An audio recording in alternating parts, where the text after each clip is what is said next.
Maayong hapon, Saturday evening. Kumusta? Kumusta din nga to ang mga nagkalain-lain nga mga subscriber dire sa atong channel? Ayong hapon, maayong gabi. Panday kanang usa sa mga butang ato ang huna-hunaon kanunay na ang priority sa atong kinabuhi mga higala kinig yung pulong sa Ginoo, no? Pulong sa Dios. Ayaw og sige og huna-huna og kwarta. Ang huna-hunaon nimo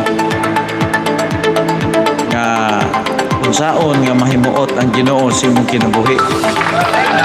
Kasagaran karon sa mga tao, no, especially sa mga Christian, mas taas kay sila gunahuna sa kwarta kaysa Ginoo. Pero hinumdumi nga ang Ginoo mo'y gikinahanglan gyud nga hunaon sa tao.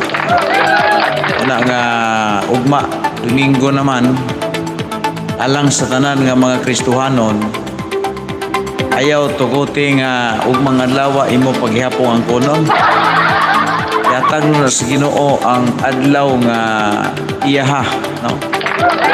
Muhatag manggani ka matupa ihatag ang kasisar sa kasisar o sa Ginoo sa Ginoo. Nagay adlaw nga iya sa Ginoo. Muna nga sa akong tan-aw kinahanglan gyud ang usa ka Kristohanon makakatun gyud sa pagpailalom sa ingno nato pamaagi sa Ginoo mga higala.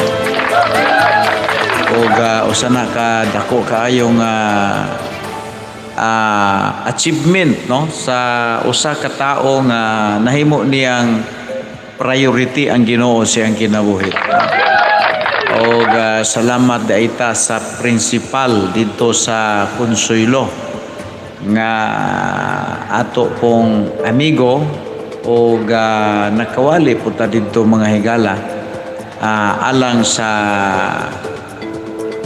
TLA, no, nakawali ta o na share na to ang dapat natong i-share sa ilaha o muna nga usana sa mga opening, no, inapo sa 2023 opening po sa 2024 na nakahimo ta, no? Yan ang mga buluhaton ay para sa Ginoo gid mo. Akong kasing-kasing mubuhat gud og mga buluhaton nga mapasidunggan si Kristo mga higala sa atong kinabuhi. Pasbay ra man ta dinhi. Pasbay ra ta dita mo ingno nato nga dako o taas ang atong pagpuyo diri sa kalibutan mo nang sa akong tan-aw ang pinaka-safety nga buhaton sa tao ang iyahang paghatag og panahon ngadto sa Ginoo. Pasbay ra kita dinhi mga higala sa tong saon nato. Pasbay ra kita mo nang di pa nato mo abot ang kamatayo nato kinahanglan natay pagpangandam mga higala, pagpangandam. Okay, Domingo ugma Domingo sa morning live kang mapanood ninyo diri sa atong channel, no, sa Temple Heights Baptist Philippines, no. Exactly og mga adlaw magsugod ang atong panimbahon live sa YouTube. Magsugod alas 9 yun mga higala, alas 8 time, alas 8:45 to alas 8:50 o live na tadiya, no. We are live and preparing for the worship service, no, sa Temple Heights Baptist Church. So anyayahan po kayong lahat, invite po kayong lahat na kung mayroon pong time bukas, mayroon po kayong time na magsasama po tayo doon sa ating channel pwede po sa lahat ng ating mga subscriber, mga kaibigan. Invited po kayong lahat sa ating serbisyo bukas. Magsimula, mga kaibigan, alas 9 ng umaga hanggang alas 11, mga kaibigan. Kaya yaniyahan po kayong lahat. Invite po kayong lahat na pwede pong maka-join po kayo sa ating panimbahon o worship through YouTube, mga kaibigan. Okay, so sa lahat ng bansa, na lahat ng klaseng tao na gustong umaten sa ating worship bukas, inayahan po kayo alas 9 ng umaga po magsimula ang ating worship dito sa Temple Heights Baptist Church. Isa pong karangalan po sa amin na kayo po ma-invite po kayo through sa ating channel, mga kaibigan. Kasi nandito po tayo ngayon sa high technology. Pwede po kayong sumasama o magsasama po tayo sa ating worship bukas, mga kaibigan. Okay, bago po tayo magpatuloy, mga kaibigan, naatay dalit ninyong mensahe sa awit, no? Mensahe sa awit kay kanahan jugo aning mga higala. Mga awit nga makapalasig, no, sa ato ang mga kalag, no, pag ila-ila, pag ligon, pag ila-ila sa atong Ginoo, mao nga si Jesus Christ. To trust in Jesus, just to take Him at His word, just to rest upon His promise, just to know thus saith the Lord. Jesus, Jesus, how I trust Him, how I proved Him o'er and o'er. Jesus, Jesus, precious Jesus, oh, for grace to trust Him more. Oh, how sweet to trust in Jesus, just to trust His cleansing blood, just in simple faith to plunge me neath the healing cleansing flood.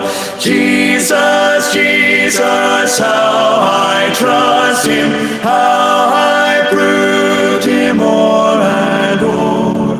Jesus, Jesus, precious Jesus, oh, for grace to trust Him more. Yes, it's sweet to trust in Jesus, just from sin and self to cease. Just from Jesus simply taking life and rest and joy and peace. Jesus, Jesus, how I trust Him, how I proved Him o'er and o'er. Jesus, Jesus, precious Jesus, oh, for grace to trust Him more. I'm so glad I learned to trust Thee, precious Jesus, Savior, friend. And I know that Thou art with me, will be with me to the end. Jesus, Jesus, how I trust Him, how I proved Him o'er and o'er. Jesus, Jesus, precious Jesus, oh, for grace to trust Him more.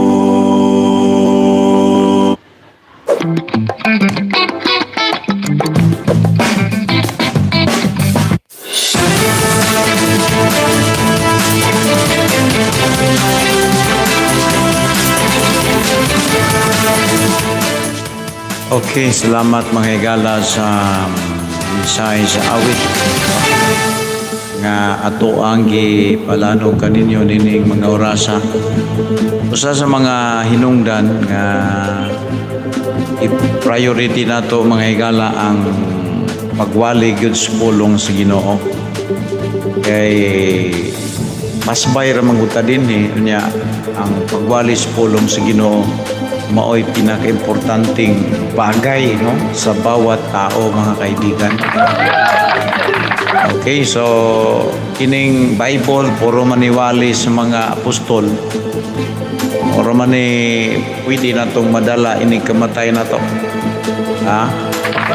Tanan nga nadungog nimo gikan sa Biblia, maura gid ni ang madala nimo, nimo ni makalimtan. Kay ang original nga kopya nito man sa langit mga higala. Okay. Ato orong isgutan mga higala, unang-una ang gitawag nato o kinabuhi sa Kristohanon. Kini magod ang pulong Kristohanon, nagkalugan kana nga si Kristo maoy imuhang tagaan gisunod nimo ba imong gisunod no baga gikalimtan nimo ang imong kaugalingon o si Kristo ang imuhang padako munay meaning sa Kristohanon kung dili gani si Kristo ang imong gipadako gitawag kag tawhanon. Tawhanon. Buti pasabot ang gipadako nimo tinuod ang imong kaugalingon nimo. Kay duha ra maning pwede nimo nga mapadako nimo karon sa kalibutan, no? So magsugod ta karon mga higala sa paghisgot aning naay sugilanon diri no sa Marcos mga higala. Gusto na ko ning i-share dinhi sa Marcos mga higala atong gitawag og dato nga gitawag ni og buang-buang. Okay? Katubang nagtukod siya og balay perti niyang paningkamot nga makatukod siya og balay niya tawag ni mga higala og dato nga buang-buang.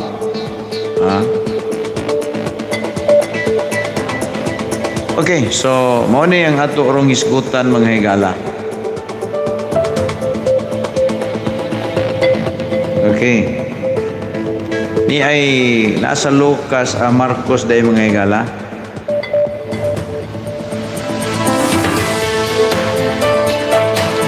Marcos sa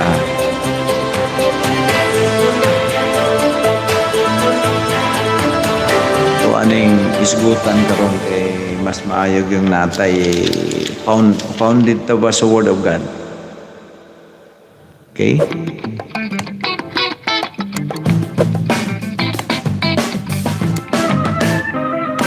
Food Panda, Food Panda.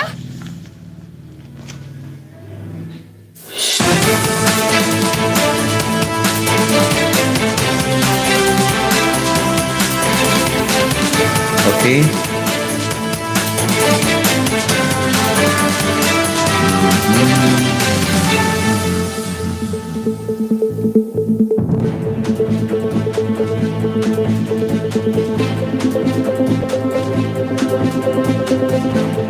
Ato ning isgutan karon mga higala.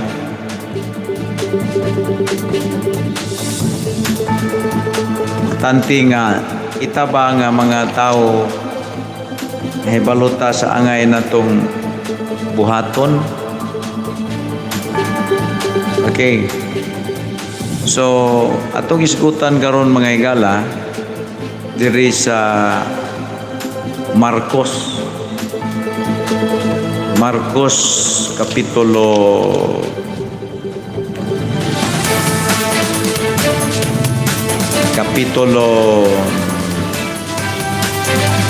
10 ato ning isgutan karon ha. kini lang ang atong isgutan ron, atong iwali ninyo. Isip kabalon dayong tulog na to. Okay, diri sa Marcos Kapitulo 10, 46 ngadto sa 52. Ato aning isgutan karon di ay narrative dinhi nga nahitabo. Mingon ta og narrative kanang tinuod nga nahitabo.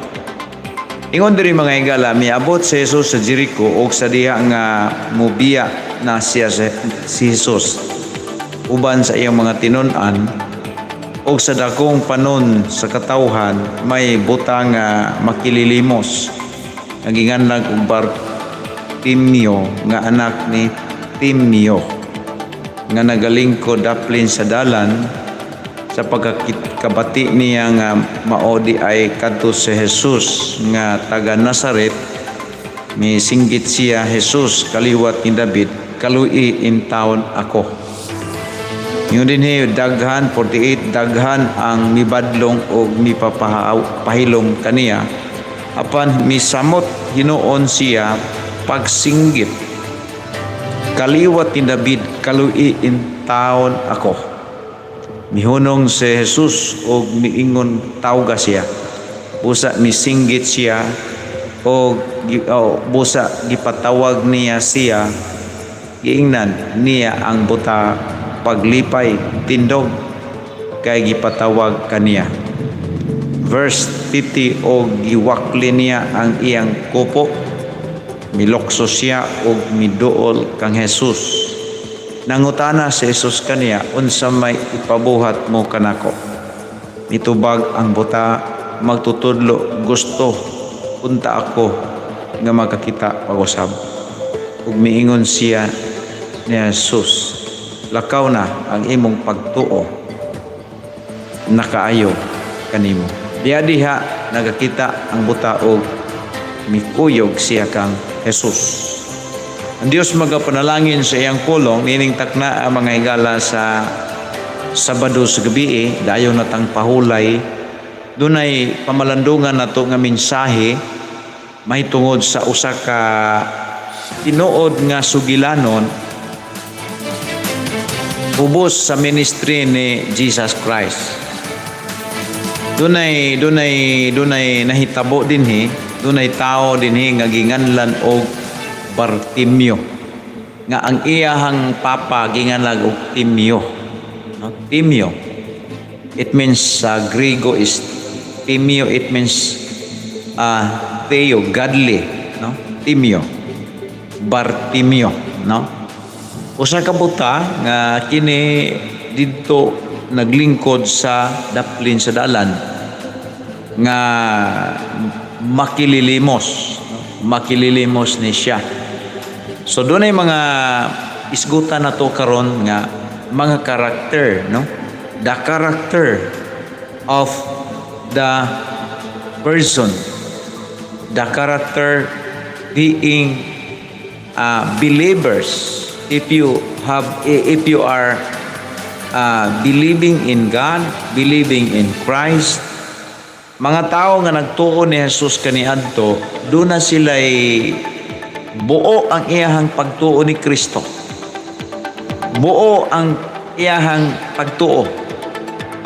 Walay lain nga gitanaw niya kundili si Kristo gyud mga higala. So arita mo focus ni Bartimeo.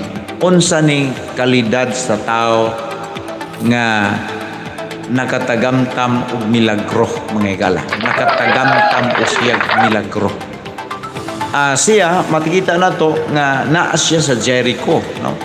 Imo makita mga higala taga Jericho ni siya. Daghang mga tao sa Jericho nga nabasa nato sa Bible, si Sakyo taga Jericho pod. Ini si Bartimeo usa ka lumulupyo o nagpuyo siya sa Jericho. Jericho mga kaigalaan, no? O usa siya ka buta. No? Usa siya ka buta o kung imong pamalandungan ang istorya niya, gusto usab akong makakita. O tiba sabot, dili ni siya buta kaniadto pero tungod tingali sa iyahang Nakakita ni siya sa una pero ingabot ang panahon nga nabuta siya. Ingon man siya, gusto usab punta akong makakita. Sa ato pa, kini siya, dili ni siya buta, pero nabuta siya. Siguro tumitingali sa iyahang mga practices sa iyahang pagkatao. So, munang nabuta siya. Wa man gisutan din pero ang term man ko din gusto ko unta nga makakita pag-usab. Puti pasabot, di ni siya buta kaniadto. Pero, ingabot ang panahon nga nabuta siya. Now, dili na to makita mga higala, usa ka makililimos nga tao. Usa ka tao kay lagi buta siya. Wala na gid siya laing mahimo gawa sa pagpakilimos. Ang iyang trabaho is magpakilimos siya, nasa darpisidalan, nangayo ng ulikta ug limos. Okay, so mao ni ang kahimtang ani ni Bartimeo. Saka makililimos mo ito, miabot si Jesus sa Jericho o sa diha nga mibiya si Jesus uban sa iyong mga tinunan o sa dakong panon sa mga tao, katawhan, may buta nga makililimos nga ginganlan og Bartimeo nga anak ni Timeo. Ginganlan gyud si Timeo, ang iyang papa nga nagtimeo siya Bartimeo. Saka makililimos mga higala, no? Matud pa din sa pagkabati niya nga maodi ay kadto si Jesus nga taga Nazaret, isinggit siya, Jesus kaliwat ni David, kaloy in town ako. Usa ka tuno, usa ka istorya sa tao nga nagpakiluoy. Abi ninyo mga higala, balik ko nako kung magisgot ta o pagtawag sa Dios. Kung naa may ikinahanglan nimo karon, way lain si Jesus. That is the truth. Gikinahanglan nimo nang masabtan nga ang gikinahanglan nimo kung magisgot ta sa kaluwasan si Jesus. Wala na gikinahanglan imo kini tawanan ni naman ni relihiyon. Pero ang iyang gikinahanglan si Jesus. Mana unsa ka importante nimo si Jesus? Alang nako mga higala, si Jesus usa siya ka importante kaayo sa akong kinabuhi. I cannot live without him. I cannot live without him. Dili ko mabuhi kumuha siya. Munay akong nasabtan munay akong nasabtan nga ang pag-exist nimo diri sa kalibutan kana tungod sa Ginoo, tungod ni Kristo. Siya ang magisgot ang pinakabililhon sa imong kinabuhi, siya o mumater ni kung unsa imong nasabtan mahitungod sa Ginoo, daghan kag buhaton para niya. Kay tanan natong buhaton dinhi kung para na ni Kristo, si Kristo ang mapasidunggan ana. No? Ingon diha mga higala nga nakadungog siya mahitungod ni Kristo o buo ang loob ni Bartimeo nga ang tanan niyang gikinahanglan matagbo ni Kristo. Iyang nakita nga kining kaliwat ni David mao ra gyoy mutagbo sa iyahang panginahanglan. Physical and spiritual. Sa imong kabahin mga higala, ingon ana pa ka og pagtan-aw kung unsa ka bililhon nimo si Kristo. Si Bartimeo bililhon ka niya si Kristo. Iyang nakita sa iyang kaugalingon na si Kristo ang kinahanglan na mosulbad sa iyang problema. Naay problema si Bartimeo. Butas siya, makililimo siya. Ug matud pa dinhi misinggit siya. Nya pagsinggit niya daghan kaayong mibadlong niya. Abi ninyo, kana bang mga lagad dito ta Ginoo? Nya daghan kay mga tao nga mubabag sa imuhang tinguha nga mga lagad niya. Kana sila mga higala, nahibalo magud ang yawa nga once manggod nga moalagad ka sa Ginoo, dili ka makawang, dili gyud ka mapakyas. Wala pay nangalagad sa Dios, wala pay itawag sa Dios nga gipasagdan sa Ginoo. That's the truth mga higala. No? Ato pa dinhi daghan ang mibadlong og mipahilom kaniya. Subo kaayo nga usay mo tawag ta Ginoo, dagang mga distracted mga kaigalaan. Mga lagad ta Ginoo, daghan kaayong mga distracted. Daghan kayo. Daghan kayo. Matingala ka nung sa man yung mga tawhanan ni nga gusto nila nga sila ray mga lagad. Gusto nila nga paundangon ka. Opo ni nahitabo ni Bartimeo. Gusto sa mga tao nga magpabilin ragyong buta si Bartimeo. Gusto nila nga si Bartimeo magpabiling makililimo. Dili sila gusto nga si Bartimeo maulian. Una ako nakita diri daghan sa mga tabi nimo once bitaw mo mga lagad ta Ginoo. Daghang mga tao mga higala nga masuko nimo. Nunduman ako diri pag abot nako sa Hingoog. Redis pa lang ko diri giaway nako sa mga baptis. Mo nang usa nakapaingganyo nako pagpabilin diri. Kay 3 days pa lang ko gikan sa Iligan. Giaway nako adtong usa ka baptis diri. Ingnan pa kog asa daw kuno ko naka-graduate og Bible College. Labi ba? Suko sila nako. Pag-abot pa lang nako diri sa Hingoog, mura suko kay sila nako. Na dili sila gusto nga naay pastor nga moabot diri. Ug usa ko sa mga tao nga nakasaksi ana. Oh. Pero wala gi ko mga higala no. Si Bartimeo naa niya ang gitawag og una. Wala na siya naa niya ang gitawag consistency. Damor nga ipugnan siya, damor nga misinggit siya. Ito na kung pugnan ka, akong challenge din. Kung tinuod ka nga Christian ba, damor gani ka nga mga lagas sa daghan gani pagsulay. Damor noong magtinuod ka. Damor noon nga magpaduol ka. Oh, kay ingon ana gyud ang buhaton sa yawa. Pag ikaw gyud moduol ni Kristo, ang yawa mga higala na siya buhaton. Sa kaso ni Bartimeo, daghan kayong mipahunong niya. Pero matod pa diha sa 48, daghan ang mibadlong og mipahilom kaniya. Pero matod pa apan misamot hinuon siya og singgit. Sa atong pag-alagad sa Ginoo, daghang mga taong masuko nimo, daghang mga taong mupugong nimo. Unang panahon na noon nga mudubli ang imuhang pagpahimuot sa Ginoo. Kaya nagpasabot ka na nga nakatunong ka, napasidunggan ang Ginoo sa imong kinabuhi. Member ka sa simbahan. Unya nagpadayon ka sa pag-alaga sa daghang gani mga barkanang mo discourage nimo, imo din ang itinuod kay meaning sakto na. Sakto na. Gusto siya nga mundang ka para di ka maulian. Wala. Wise kayo si Bartimeo mga higala. Lagi kay sa diyang gipugnan siya, misamot siya na og singgit. Ug motong panahon na nga ipaminaw ni Kristo, seryoso ni. Ano yung kumidya? Motong iyang gipatawa. O sa liha na nga nagkasulti na sila, ang iyang gipangayo na unsa akong gustong buhaton nimo. Wala gid niingon si Bartimeo nga tagaig og daghang kwarta. Nakahatag man si Kristo ana. Diyos man siya. Pero ang iyang gipangayo na makakita siya. Ug matod pa diha nakakita si Bartimeo.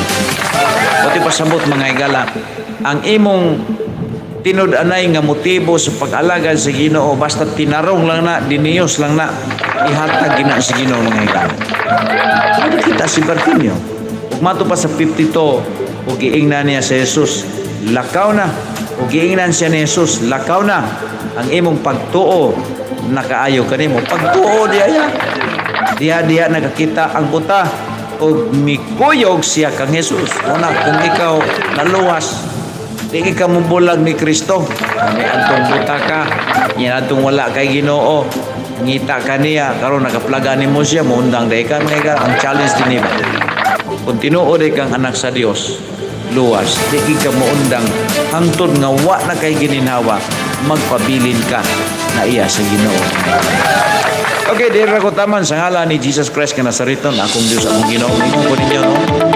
Ayong gabi, dalay ko ng Diyos sa atong Ginoo.